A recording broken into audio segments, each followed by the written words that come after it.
Hola, muy buenas tardes. En nombre de Universidad Iberoamericana, de Bonilla Artigas Editores y de Librería Bonilla, les damos la bienvenida a esta presentación de Fundamentalismo y Macroeconomismo, de Alejandro Agudo y Pilar Sanchís. Para esta ocasión, contaremos en la mesa con la presencia de Alejandro Agudo, de Felipe Gaitán y de Edgar Zavala. Bienvenidos.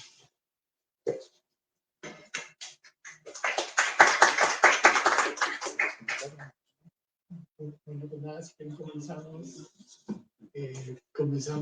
Yo prefiero no hablar ahora y dejar que los amables presentadores pues tomen la palabra.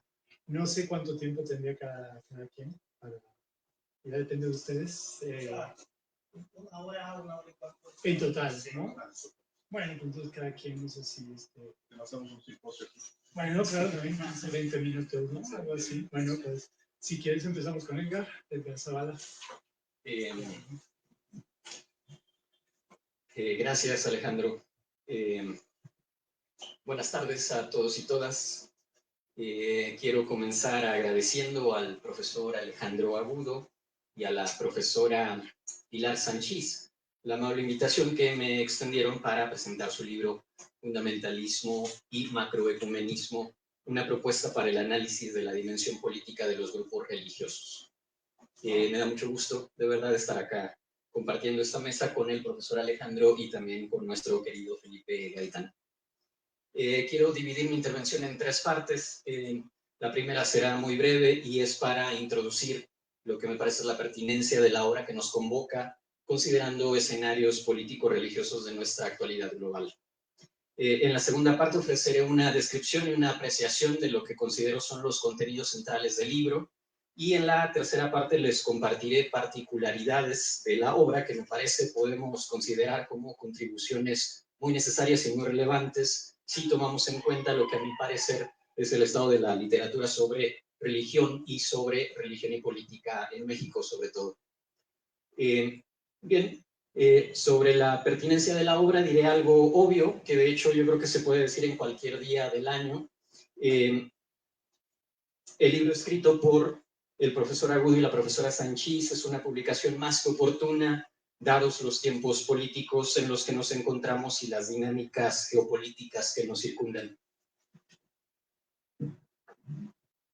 Sin ir muy lejos, podemos comenzar recordando la Marcha para Jesús o la Marcha de Gloria que se realizó el 19 de abril de este año aquí en la Ciudad de México, que partió desde Polanco y llegó hasta el Zócalo. En la página web del evento se describe a la marcha como una que reunió, cito, a iglesias, ministerios y denominaciones para levantar una sola voz en el nombre de Jesús en el corazón de nuestra nación. Esta es la misma marcha que el diputado Hugo Eric Flores promocionara ante medios de comunicación en las instalaciones del Congreso, de la Cámara de Diputados, perdón, a inicios de abril también de este mes.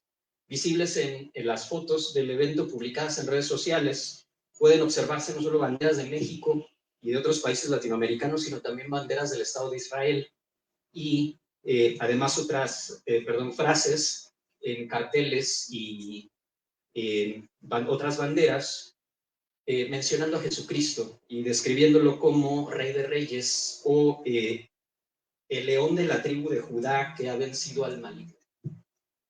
Si vamos más allá y volteamos la mirada hacia afuera de las fronteras nacionales, tampoco podemos dejar de considerar a la derecha religiosa abiertamente activa, no solo en el espacio público, sino en los mismos poderes ejecutivo y legislativo de nuestro vecino Estados Unidos. Si más bien dirigimos la mirada a Medio Oriente, tenemos entre otros a un conflicto armado israelí-palestino, cuya complejidad ciertamente no puede reducirse a la dimensión religiosa y acaso tampoco a la dimensión histórico-religiosa, pero cuyas atrocidades asimétricas en las que la religión ha sido uno de los factores en la ecuación claramente no cesan. Si redirigimos nuestra atención hacia el continente asiático, por ejemplo, tenemos en los últimos días una matanza de 26-27 turistas en la región india de Cachemira, perpetrada por una organización terrorista aparentemente no religiosa, el Frente de Resistencia, pero con vínculos importantes con otra organización que voces académicas han identificado como grupo terrorista islámico. Para los próximos días, como ya todos imagino saben, han escuchado, si volteamos hacia la Europa mediterránea y en cierto sentido hacia una buena parte del globo, nos encontraremos con una elección de jefe de Estado Vaticano en la que, más que la celebrada humildad del jerarca católico fallecido, no podrá obviarse, me parece, lo que, siguiendo los apuntes del profesor Jacob Lolland, podría denominarse el régimen teológico político de este Papa latinoamericano. Los anteriores son algunos de los cruces más mediáticos de lo religioso y lo político en tiempos actuales. Estos cruces múltiples, tensos, de alcance regional y global y de impactos inmediatos variables, no agotan la diversidad de fenómenos religioso-político visibles ni latentes, diría, pero nos recuerdan la ubicuidad aparentemente paradójica de estos fenómenos complejos en las llamadas sociedades modernas seculares. El libro que nos convoca hoy aquí nos ofrece con maestría y con rigurosidad no solo una ventana a esa diversidad de realidades religioso-políticas, también nos ofrece un instrumento teórico-conceptual para analizar esas realidades. Y con esto paso a mi segundo comentario. Si se me permite usar una metáfora geométrica muy simple en realidad, describiría los contenidos centrales del libro escrito por el profesor Agudo y la profesora Sanchís como una serie de 3 círculos entrelazados, minuciosamente trazados, completos, balanceados. Diría que el primero de esos círculos, el más evidente, es el que resulta del total de los 9 capítulos del libro, flanqueados por sus respectivos apartados de introducción y conclusiones. Hablo de un círculo bien trazado y completo porque, como lo apuntaba, estos capítulos en conjunto nos ofrecen tanto una propuesta de modelo analítico que se construye en los primeros 3 capítulos, como 6 capítulos con sendos análisis sobre casos empíricos en los que la profesora y el profesor ponen a trabajar, de hecho, este modelo analítico. Los autores logran así trazar un círculo argumentativo amplio con una redacción generosa, precisa, reflexiva, y con ese círculo nos llevan a un recorrido lleno, un paseo sin duda largo, pero también necesario. Un recorrido primero para adentrarnos en los terrenos de asuntos teóricos y conceptuales, como los fundamentos ontológicos e institucionales de la religión, el juego entre la política y lo político, la relación entre política, ideología y religión, procesos de fundamentalización y macroecumenización. Y posteriormente otro recorrido pormenorizado, otro paseo muy generoso para analizar empíricamente casos particulares de religiones, religiosidades, espiritualidades y sus respectivas entradas y discursos en relación a lo político y a la política. Pero el libro que nos convoca hoy me parece que también nos ofrece un segundo círculo sólidamente trazado, completo, sustantivo, que podemos constatar en el propio modelo analítico que propone. Como los propios autores lo advierten, y como se podría derivar de una lectura superficial del subtítulo del libro, parecería a simple vista que el modelo es solamente un esquema dicotómico de 2 polos que intentaría nada más descifrar si las expresiones políticas o religioso-políticas de movimientos religiosos se dirigen ya sea hacia el polo del fundamentalismo o hacia el polo del macroecumenismo pluralista. Pero en realidad, lo que se nos ofrece en el texto es la propuesta de un continuo analítico, representado por posturas fundamentalistas en uno de sus extremos, en efecto, y posturas plurales, o como los autores lo llaman, macroecuménicas, en el otro extremo. Con este continuo, los autores proponen rastrear, identificar y discutir no solo la conformación de y las tensiones entre estas posturas fundamentalistas y plurales, sino los diferentes procesos sociopolíticos, culturales, institucionales, mediante los cuales religiones, grupos religiosos, agrupaciones secular religiosas e incluso comunidades espirituales desarrollan tendencias hacia valores, intereses y perfiles ubicables en ese espectro amplio de fundamentalismos en un extremo y pluralismos en el otro extremo. Y tendencias diversas que además se observarían en combinaciones complejas y no necesariamente simétricas ni secuenciales. Como esquema enfocado en procesos y no en la atribución de etiquetas fáciles como la de religión conservadora o religión plural, la del profesor Agudo y la profesora Sanchís es una propuesta analítica atenta a los contextos sociohistóricos, así como a las dimensiones históricamente dinámicas e igualmente complejas de la modernidad, el secularismo y el Estado moderno. Digo que este modelo analítico puede pensarse como un círculo sólido y sustantivo porque se compone además de pautas metodológicas que proponen observar estas tendencias complejas, estos procesos heterogéneos a través de las ideologías religiosas y en específico a través de sus expresiones y reinterpretaciones discursivas. Y además el círculo se completa porque estos criterios analíticos y pautas metodológicas están sustentados reflexivamente en sus respectivas bases teóricas, ancladas en parte en enfoques teóricos sistémicos, a su vez discutidos y desarrollados por otros especialistas. Estas bases teóricas incluyen la definición de la religión como subsistema, es decir, como modo de comunicación social, un concepto paralelo de política como sistema político con sus propios códigos y comunicaciones, un concepto de lo político como espacio umbral desde el que agentes pueden interpelar al sistema político con otros códigos, las categorías de fundamentalismo y macroecumenismo no solo como fenómenos situados, sino como recursos heurísticos, un concepto de ideologías como marcos de sentido, un concepto de discurso como, cito, medio privilegiado de transmisión y reproducción ideológicas, entre otras categorías teórico-analíticas clave. El tercer círculo sólido, sustantivo, lleno, que podemos apreciar en este libro, está sin duda constituido por los casos empíricos que se analizan en los 6 capítulos de su segunda parte. Capítulos que no escatiman en detalles contextuales, fuentes centrales y fuentes secundarias, y estos capítulos nos llevan al examen de realidades contemporáneas concretas y diversas.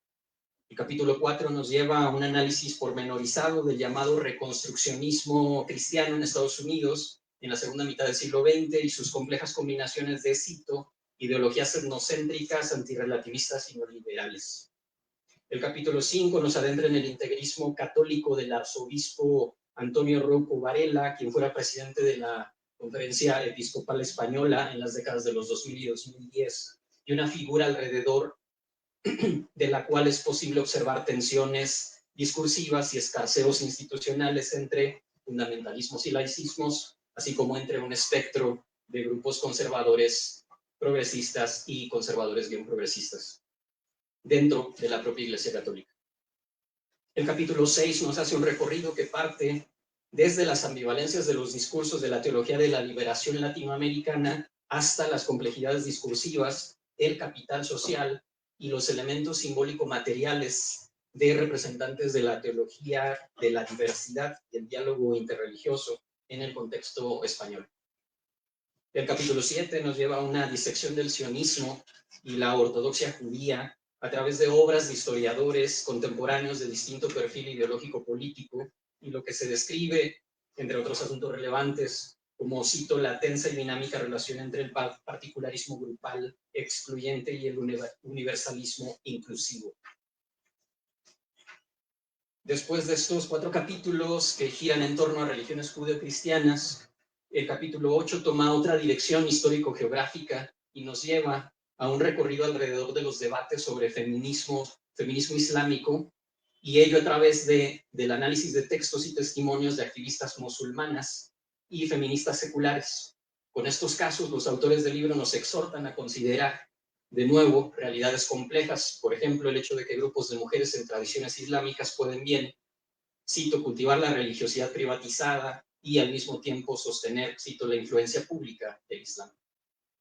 Finalmente, el capítulo 9 vuelve en parte a las latitudes americanas y con una perspectiva que me atrevería a calificar como más amplia y más aguda que la de ciertas voces dominantes en la sociología de la religión. Analizan el contexto de emergencia de la corriente de la nueva era o New Age, derivaciones más actuales en agrupaciones espirituales de mujeres y, lo que me parece más importante, la carga política multifacética de estas manifestaciones. Me paso a la última parte de mi intervención. Quiero ahora compartirles lo que me parece son particularidades teórico-analíticas del libro que estamos presentando.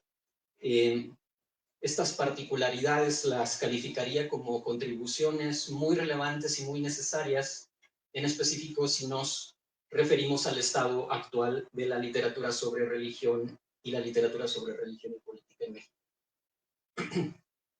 Ofrezco de antemano disculpas porque estas contribuciones que le atribuiré al libro tendrían que ser cuidadosamente puestas en perspectiva a la luz de estas literaturas que acabo de mencionar, literaturas muy amplias. Y ese es un trabajo extenso que sin duda no se puede agotar en esta intervención. Pero intentaré al menos ofrecer algunas palabras iniciales. El texto, Fundamentalismo y Macroecumenismo, y su propuesta para analizar grupos y movimientos religiosos me parece una contribución clave a la literatura sociológica sobre religión. Ya otros especialistas han apuntado que los estudios sociológicos de la religión tienen en México una entrada tardía en el campo académico, sobre todo yo diría en el campo académico de la universidad pública. Puede decirse que estos estudios inician apenas en la década de los 70s, los 80s más o menos. Ahora, pese a este comienzo retrasado, hay que reconocer que a la fecha los estudios sociológicos sobre religión han tomado impulso fuerte y ello puede constatarse en lo que es actualmente un abanico amplio de trabajos con temáticas y referentes empíricos muy diversos. Me quedaré demasiado corto en este repaso que haré, pero puede decirse que ya no solo se estudia la religión católica, la doctrina social de la Iglesia y el catolicismo popular, como se empezó a hacer en los 70s y los 80s, desde una perspectiva científica, como lo dijera un especialista. Ahora, desde diferentes enfoques analíticos, se estudian otras religiones cristianas, las comunidades musulmanas y, como recuerda el capítulo 9, las espiritualidades, las nuevas espiritualidades. También se estudian fenómenos como la conversión religiosa, la diversidad religiosa, las trayectorias individuales multireligiosas y la desafiliación religiosa. También se estudia lo religioso, sin duda, en relación a la laicidad, el secularismo y la secularización. Comienzan también algunos estudios sobre la religión en medios digitales y al menos ya desde hace, yo diría, 2 décadas aproximadamente, han comenzado también los estudios sobre lo religioso, las espiritualidades y las complejas dimensiones del género. Esta literaturas especializadas han hecho un trabajo colectivo muy significativo, se han enfrentado a esa, yo le llamaría inercia secularista del campo académico que, por diversos motivos, endógenos y exógenos, digamos, desdeña a priorísticamente la relevancia social y analítica de lo religioso. El conjunto de trabajos disponibles a la fecha ha contribuido para que hoy día tengamos un panorama no del todo completo, pero sí muy representativo de la diversidad de fenómenos religiosos o religioso-espirituales que acontecen irremediablemente en nuestras sociedades actuales. Pero me atreveré a decir que una parte considerable de esa literatura se ha acercado al fenómeno de lo religioso con otra inercia, una inercia más sutil. Una buena parte de los estudios se ha aproximado a lo religioso, ya sea, puede decirse, como fenómeno que ocurre y se desenvuelve únicamente dentro del campo o la esfera estrictamente religiosa, o bien como fenómeno que si salta o si incide en otros campos sociales, más allá del religioso, parecería que tiende a saltar o a incidir únicamente en los campos extrarreligiosos locales del caso particular de estudio, o bien únicamente en el campo cultural de la sociedad en general. Repito, esto es una parte de la literatura, no es el todo, desde mi perspectiva. Enseguida hablaré un poco más sobre los trabajos que en efecto se ocupan de la religión y la política, pero en este punto solo quiero plantear la idea de que una buena parte de los estudios sobre religión o religiosidades en México, si llegan a concederle capacidad causal o capacidad de incidencia a lo religioso, parecerían encerrar esa capacidad o incidencia en un ámbito más bien acotado, un ámbito local o meramente cultural. un ámbito que me permitiría describir como conveniente, en tanto no estaría cuestionando el principio normativo de la separación de las esferas funcionales de la modernidad clásica. Separación que, al final de cuentas, no resultaría problematizada, sino en cierto sentido confirmada por esa parte de la literatura. El libro Fundamentalismo y Macroecumenismo nos recuerda, nos disecciona, nos muestra, nos demuestra con mucha pertinencia, reflexividad conceptual y suficiencia analítica que aún prácticas religioso-espirituales aparentemente individuales y centradas únicamente en experiencias introspectivas como las de la nueva era y otras corrientes similares, pueden tener no solo uno, sino varios correlatos políticos. Sobre la literatura que en efecto se ha dedicado a analizar los cruces de religión y política, me parece que el libro hace dos contribuciones muy significativas y las diré en breve. Primero, la obra que estamos discutiendo propone un modelo analítico. Así es fácil. Segundo, la obra propone un modelo analítico que, desde mi perspectiva, supera el mero planteamiento preliminar de categorías conceptuales, en donde incluso yo mismo me ubico, y también supera las propuestas de esquemas analíticos cuyos horizontes teóricos tienden a quedarse encerrados, yo diría, en el horizonte de enunciación de marcos normativos institucionalistas. Me explico, o me trataré de explicar. Ya desde finales de los 90 había trabajos propositivos en el terreno del análisis de religión política. Tenemos, por ejemplo, un capítulo del profesor Manuel Canto, en donde ofrece apuntes interesantes para analizar los despliegues políticos de la Iglesia Católica en México, considerando como parte de esos despliegues tanto una dimensión racional moderna como una dimensión del mito, en particular del mito de Mircea, según Mircea Eliade. Pero el esquema que nos proponen los profesores Agudo y Sanchís va más allá del apunte tentativo. Como ya lo comentaba, nos ofrecen no solo uno, sino 3 capítulos en los que se inicia con reflexiones teóricas sobre religión, la política, lo político. Se continúa con discusiones conceptuales claves sobre fundamentalismo y macroecumenismo y se cierra con pautas teórico-metodológicas coherentes sobre ideologías, discursos, significados y discursos ideológicos. Además, el esquema o continuo analítico que resulta de estas elaboraciones teórico-conceptuales también es uno que, si bien por momentos parecería que coquetea con una categoría un tanto normativa como macroecumenismo, hay que decir también que no parte de supuestos teleológicos sobre la democracia, por ejemplo, o la consolidación de la democracia. Tampoco parte de otros supuestos juridicistas o secularistas, ¿no?, para analizar esos juegos complejos entre discursos religiosos y política. En otras palabras, es un esquema continuo que contempla las funciones institucionales esperadas de la religión y de la política en el marco del Estado moderno, si queremos, pero a diferencia de otras propuestas, me parece, no es un esquema encerrado en discusiones normativas sobre la consolidación de la democracia y el Estado. Discusiones indudablemente importantes, pero, habría que decirlo, epistemológicamente reducidas.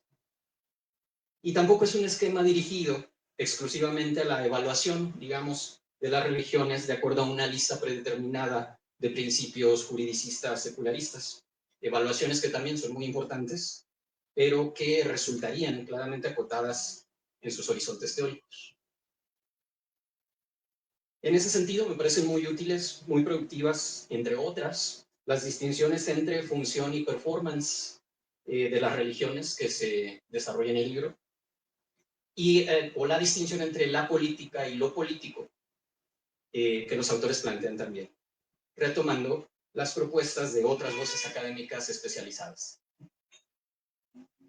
Así, el modelo continuo analítico que podemos aprender de este libro se dirige con mucho cuidado y con mucha precisión a escudriñar las complejidades, los intersticios, las áreas grises, como los propios autores señalan, en donde podemos observar el amplio espectro de tensiones, superposiciones, cruces y amalgamas entre religiones, discursos religiosos, la política, lo político. Para concluir, quisiera reiterar que el modelo que nos proponen los autores es en sí mismo una invitación sólida y coherente para dejar de lado etiquetas reductivas como conservador y progresista o tradicional y liberal, y en su lugar adentrarnos en los terrenos, sí, de las tradiciones y las continuidades históricas, pero también en los terrenos de lo polisémico, lo heterogéneo, lo ambivalente, lo paradójico, lo ambiguo y lo aparentemente inesperado en nuestras sociedades actuales. Gracias.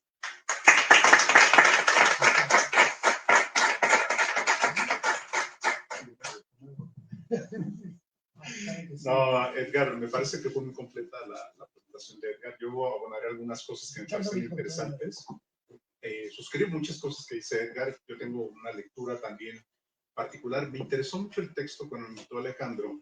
Y bueno, Pilar también en esta obra magna era importante. Yo lo primero que pensé en ese momento, vamos a estar Edgar y yo. Dije, bueno, estaba buscando entre fundamentalismo y macroecumenismo gente que venga de esas zonas. Edgar es de Guanajuato, yo soy de Jalisco y venimos de la zona más conservadora que ustedes se pueden imaginar del país. Dije, bueno, por algo Alejandro nos escogió para presentar el libro y darle este sentido, ¿no? Una crítica desde dentro. Y la otra, cuando me entregó el libro, dije, Dios mío, ¿esa es la Biblia en términos teológicos o es Economía y Sociedad de Max Weber en términos seculares? Pero es un libro que se lee fácil. Fácil no significa que sea simple. Fácil se refiere a que está bien redactado, permite ir articulando ideas, permite ir sobre todo abonando temas y discusiones, porque cada rato que yo estaba discutiendo, en la lectura estaba discutiendo con el concepto de religión que plantea Alejandro, que plantea Pilar, y después encontrar cosas, lecturas sobre el tema del judaísmo, el fundamentalismo judaico, el tema del Islam, el tema de las mujeres, esta distinción entre el feminismo islámico y el feminismo en contextos islámicos me pareció una idea central. Pero en ese sentido yo lo que quiero señalar, y es precisamente cuando yo leí fundamentalismo y macroecumenismo, dije, va a ser una dualidad, un dualismo, como se plantea entre lo colectivo y lo individual, entre lo objetivo y lo subjetivo. Pero me di cuenta que no. O sea, cuando uno lee el libro, en realidad hay un continuo. Puede haber fundamentalismos que busquen el macroecumenismo o macroecumenismos que se muevan hacia el fundamentalismo. Esta fue una primera ruptura que yo tuve con el texto. ¿Por qué? Porque yo esperaba ver así como dos entidades separadas, estáticas, que pudiera yo distinguir entre progresistas y conservadores. Pero no, resulta que hay un continuo constantemente en esto. Por eso parte de la obra que se plantea desde un inicio, Alejandro y Pilar lo hacen enfático, estamos hablando de procesos, es decir, hay procesos, hay cambios, hay dinámicas en las cuales se está moviendo esto. Y una de las primeras discusiones que creo que fue fundamental fue el tema de la extensión del concepto de religión. O sea, cómo se conceptualiza el tema de lo religioso y de la religión misma. Podemos hablar de secularización, podemos hablar de laicidad, pero el concepto de religión misma es una parte importante, con una salvedad. Pilar y Alejandro siempre nos dicen, no es un texto sobre religión, es un texto de la política y su vínculo con lo religioso. Entonces, partiendo de ahí, me imagino que tiene una lectura en principio para un lector, un primer aviso. Si no vas a encontrar elementos de discusión teológica, no vas a encontrar elementos de discusión meramente centrado en las organizaciones o en los grupos religiosos, sino cómo desde la política y lo político se vinculan todas estas experiencias que él está planteando. Y hay una de las cosas que me encantó del texto, tengo que decirlo, que es precisamente que se escapa a los textos clásicos de los estudios sobre religión, de la antropología, la historia, la sociología, porque lo hace desde la política en clave de entender lo religioso.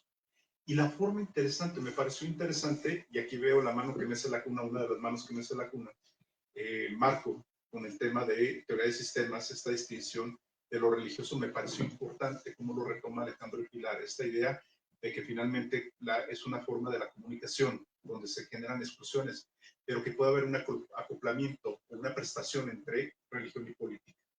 Entonces, Entonces, y eso es lo interesante, porque uno pensaría, sacro y profano son dos entidades separadas, pero como lo plantea el texto es precisamente este continuo, estas constantes tensiones que hay aquí, estas distinciones, esta forma de una comunicación diferenciada, pero que termina teniendo algún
en clave lo que acontece, no solamente en los contextos católicos, sino incluso en una lectura con el conflicto que se está dando ahora entre Israel y Palestina, en ese sentido de pensarlo, cómo se están dando los discursos, ¿sí? Utilizas el ejemplo de Rabin, de Isaac Rabin, y que me parece que es interesante cómo lo planteas, ¿sí? Y que de antemano, bueno, esta parte de la metodología es relevante. Y bueno, ya en los capítulos propiamente, en los capítulos del libro, uno puede ir caso por caso, y quizás los más cercanos, y cuando uno empieza a leer el integrismo en España, lo puede entender el sentido de por qué esa resistencia de la conferencia episcopal, pero también esa confrontación con un Estado que no es laico, pero que se intenta ser laico, ¿sí? Pero que está constantemente señalando esta tensión de este integrismo que intenta tutelar al Estado desde una posición, desde una lectura de la crisis de valores. Y uno diría, bueno, vamos a brincar la teología de la liberación y ahí voy a tener un respiro, y resulta que no. La discusión que tiene Poff, ¿sí? Y Tamayo, bueno, que están ahí metidos, también nos plantea esta idea de que finalmente también es una exclusividad que ellos están buscando. Esa exclusividad se refiere a desde el catolicismo. Y esto de la exclusividad lo digo porque en la definición de religión que plantea Alejandro y Pilar, toman esta idea de una cita de Marco, que dice, y lo leo así sin ser muy exhausto, dice: nuestra definición sociológica de religión como una forma de comunicación entre lo sacro y lo profano, entre el nomos y el cosmos, entre lo inmanente y lo trascendente, ¿sí? Todo esto se traslapa respecto a los marcos de sentido de la política o la ciencia. Y dice, la creación de distinciones y diferencias que permiten construir cadenas comunicativas mediante la exclusión de otras posibilidades de constitución de sentido, vivencia, experiencia, comunicación y acción. ¿A qué voy? Estas constantes exclusiones, precisamente lo que nos permite es ir entendiendo cada uno de los casos. El integrismo no se ve como integrismo, se ve en esa tensión con la política y esa tutela desde lo moral, pero también desde la política, que nos permite entender esto. Igual la teología de la liberación. Son los casos que más conocemos porque son cercanos a nosotros. Pero cuando entramos a la ortodoxia en el judaísmo, ahí sí creo que es un aporte interesante, porque aquellos que no nos hemos acercado tan a fondo con el tema judaico nos dan claves para entender entre el sionismo y el fundamentalismo judaico, ¿sí? Y pone una serie de ejemplos. Retomas un ejemplo, bueno, lo pones porque fue parte del libro, de uno de los libros de los autores, que analizas el discurso, de esta idea del palestino que está herido, y que dicen un judío ortodoxo no permite que se haga una llamada desde su teléfono para que lo auxilien a esta persona herida, porque es el sábado y prohíbe tener uso de aparatos electrónicos. Y de ahí se deriva todo un debate. Y lo va siguiendo Alejandro y Pilar, y van estableciendo las tensiones que hay entre la parte secular en Israel con respecto a la ortodoxia en ese mismo estado, cómo se dan estas tensiones. E incluso me sorprendió, en algunos casos hay una acusación a los sionistas de ser antisemitas en algún punto, ¿sí? Pero bueno, esta parte es interesante. Y la otra, ya para la parte del Islam, es una idea muy puntual sobre cómo trabajar esta idea desde fuera de los estereotipos. Porque uno siempre pensaría fundamentalismo islámico, bueno, está pensando siempre en lo radical, pero resulta que ellos empiezan a desglosar, decir, a ver, incluso en el Islam podemos entender esta forma, podemos entender la forma en que se entiende, que se da la política, pero también las conexiones de sentido que se da con el mundo. Y hay una tensión permanente con la modernidad. Todo el texto es una tensión permanente con la modernidad, todo el texto. Y finalmente, y para mi sorpresa, fue el tema del New Age. El New Age, porque venía de la parte institucional, la parte organizativa, la parte de principios, y de repente me mueves a un relativismo entre comillas, donde abundan muchísimos sentidos. La cosmología, el espiritismo, las energías, los ángeles. Yo diría, ¿y esto qué tiene que ver con la política?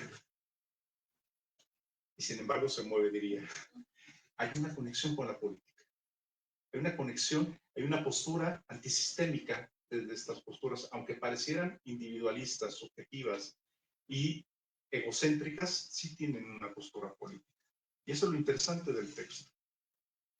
Y nada más ya para terminar, que me parece que es importante, yo leo siempre en clave, hay una línea o hay líneas que permiten entender todo el texto.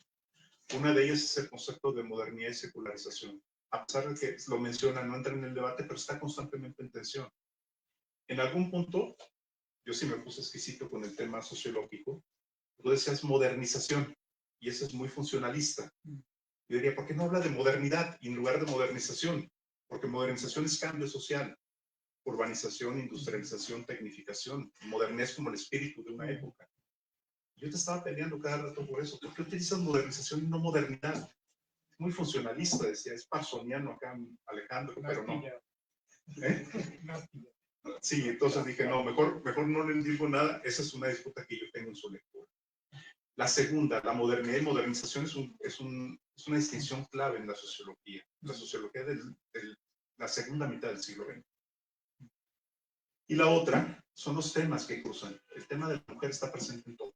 Desde el integrismo, la parte de la teología de la liberación, el islam, el judaísmo, el tema de la mujer, y habría que preguntar por qué.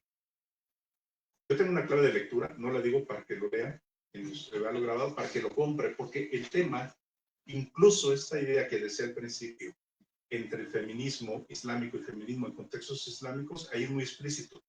Pero en el integrismo español era la idea contra el aborto y la participación de las mujeres.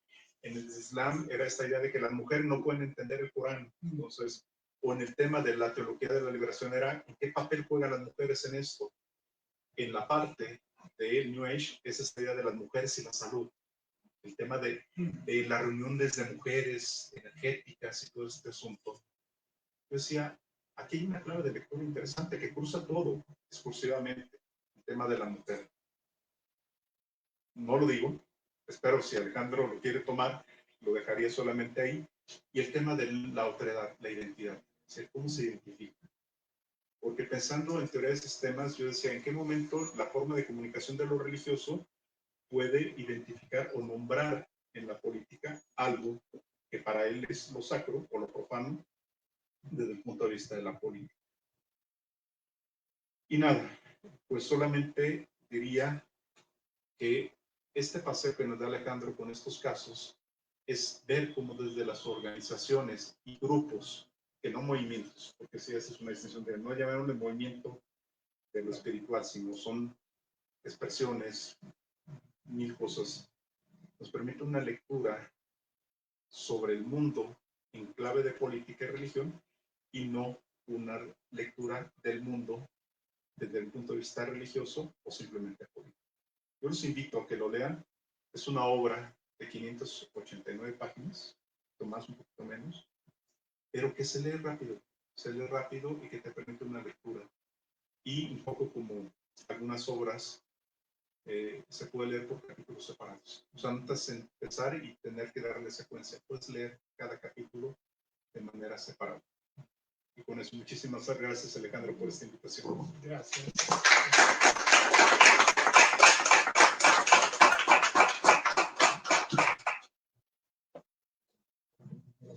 Bueno, antes que nada, pues muchísimas gracias a Edgar y a Felipe por unas lecturas tan generosas, ¿no?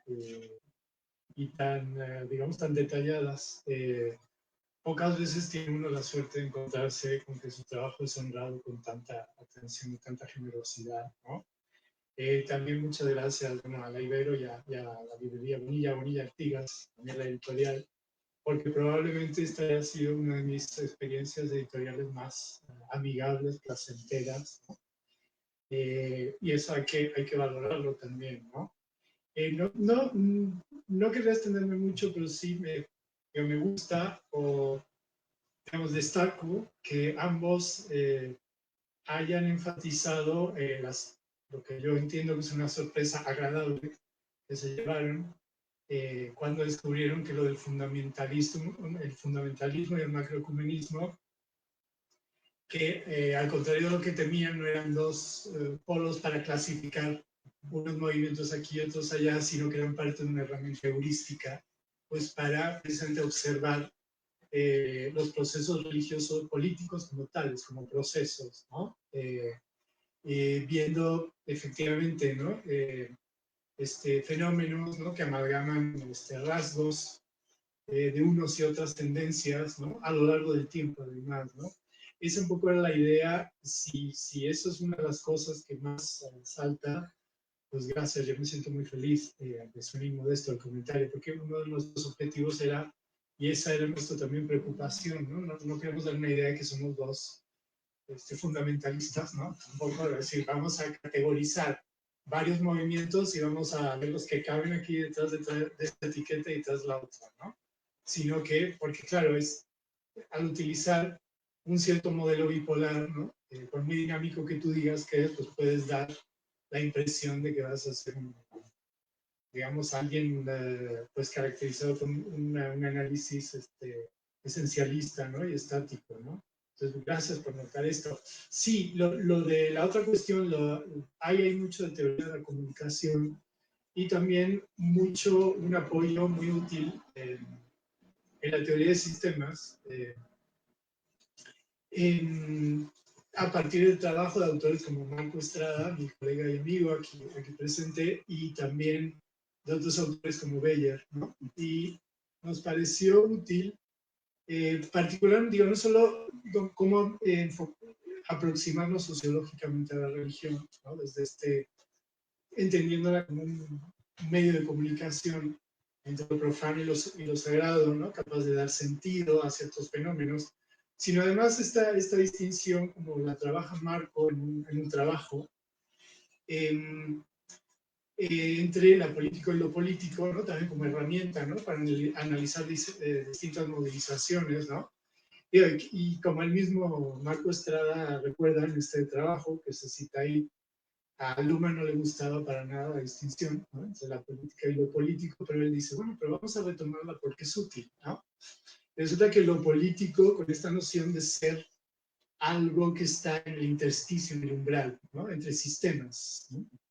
Me pareció muy interesante también incluir la religión ahí, o digamos ciertos fenómenos religiosos, porque es desde ese intersticio que ciertos movimientos con un pie en lo religioso influyen o buscan influir en la política, ¿no? En busca de esa relevancia pública, percibida como perdida, ¿no? Para la religión en ámbitos contemporáneos o secularizantes, ¿no?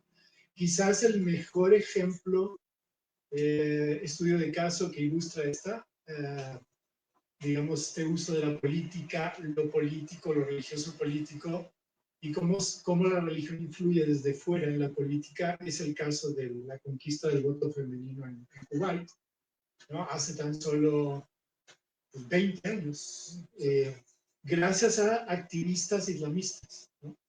Que desde ese intersticio, ¿no? De lo religioso político influyen en la política y logran la conquista del voto femenino, por fin. Algo que las activistas secularistas no habían logrado en 30 o 40 años en Kuwait, ¿no? Es decir, como también en términos de Beyer, la religión busca ganar influencia o retomar influencia pública, ofreciendo soluciones a problemas que se generan en otros sistemas, ¿no? Como en este caso de la política institucional, pero que no se pueden resolver solo en esos sistemas, ¿no? Entonces, eso nos pareció lo suficientemente importante como para añadirlo digamos, a la discusión de casos, ¿no? Para ilustrar este modelo analítico, ¿no? Y bueno, pues hay varias cosas que ustedes han destacado que pues, me alegra, como digo, gracias por la lectura, de verdad, que es un gusto. Y bueno, pues seguramente mi coautora, colega, que no pudo estar aquí, está en España, no sé siquiera si habrá podido seguir el caso de que esté despierta a las 2 de la mañana, pero pues, tiene unos problemitas con la electricidad en la península, entonces no sé, igual puede ver la grabación y les va a estar a ambos muy agradecida.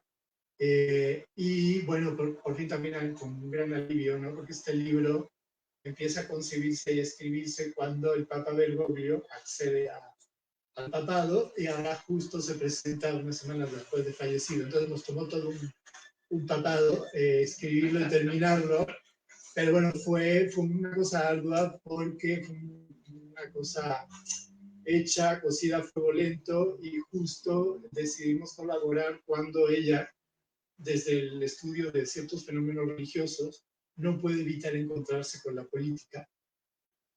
Y yo, desde el estudio de la política, no puedo evitar encontrarme con lo religioso, ¿no?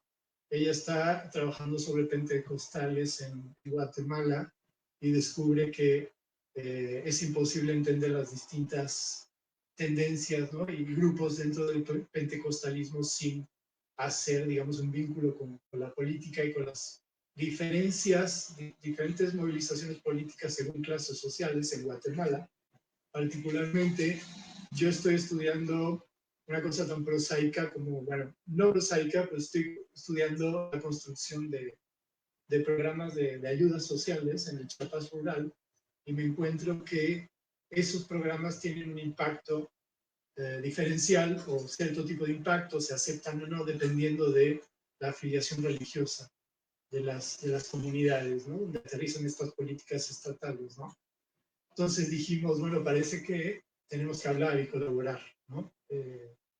Y si hay, digamos, ese trasfondo de experiencia previa, pero en lugar de solo hablar de estas cosas, decidimos hacer algo más y proponer un modelo analítico con casos. Hay también ejemplos de estos trabajos, pero ir un paso más allá, aún a riesgo de abarcar poco, intentando abarcar demasiado, y sobre todo a riesgo de tardar lo que tardamos, ¿no?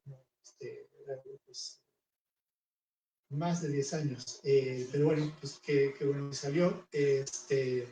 Sin preocuparnos de los tiempos. Ella decía que igual no llegaba a vivir lo suficiente para ver el libro publicado, porque tiene 83 años, le gusta el humor negro, pero pues finalmente sí, yo espero que pueda haber algo de esta presentación, ¿no? Entonces, en su nombre también, y en el mío, claro, pues muchísimas gracias a los dos, y a la oportunidad del espacio que nos ofrece la librería Bonilla. Gracias.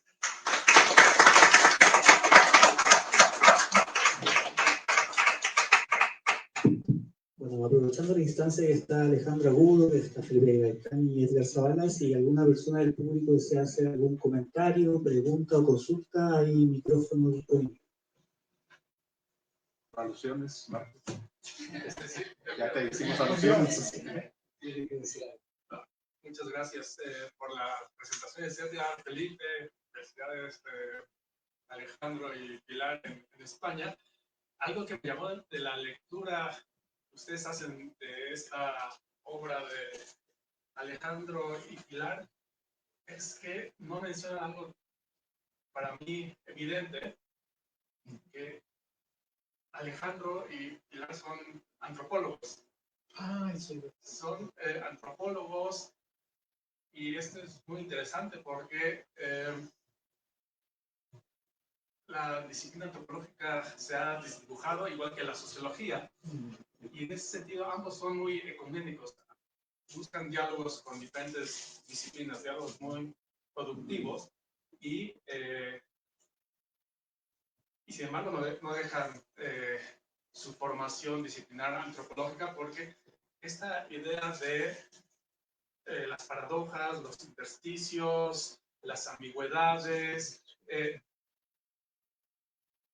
en la buena antropología, tanto la clásica como la contemporánea, como la que ellos representan, esta antropología social, es muy atenta con su fina mirada etnográfica a estos ambigüedades de los fenómenos, de los vaivenes, es muy alérgica a la esencialización, y por eso en su lectura que hacen de lo político, en lectura política que hacen de los fenómenos religiosos, pues este entrenamiento y esta sensibilidad antropológica y etnográfica le da una potencia analítica a su trabajo en esta obra. Entonces, yo no sé si ustedes saben que Alejandro es antropólogo, pero algún pecado tenía que tener. Pero esos pecados te llevan al cielo. Y pues, felicidades y gracias por la lectura que compartieron con nosotros. A mí me parece interesante porque en esta lectura de la antropología se logra conectar con las otras disciplinas. O sea, de repente yo lo estaba leyendo en clase sociológica y por eso el tema de la modernización y modernidad me causó mucho ruido. Pero en su momento, por ejemplo, las claves de los significados, el sentido, el tema de los intersticios, o sea, es muy antropológico, pero que no se notaba solamente que era antropológico, era un ejercicio intelectual de mayor calado y que permitió precisamente tender puentes. Es así que nos permitió pelear también con eso. O sea, desde aquí yo lo veo, pero él está diciendo, bueno, yo les ofrezco esto desde esta perspectiva.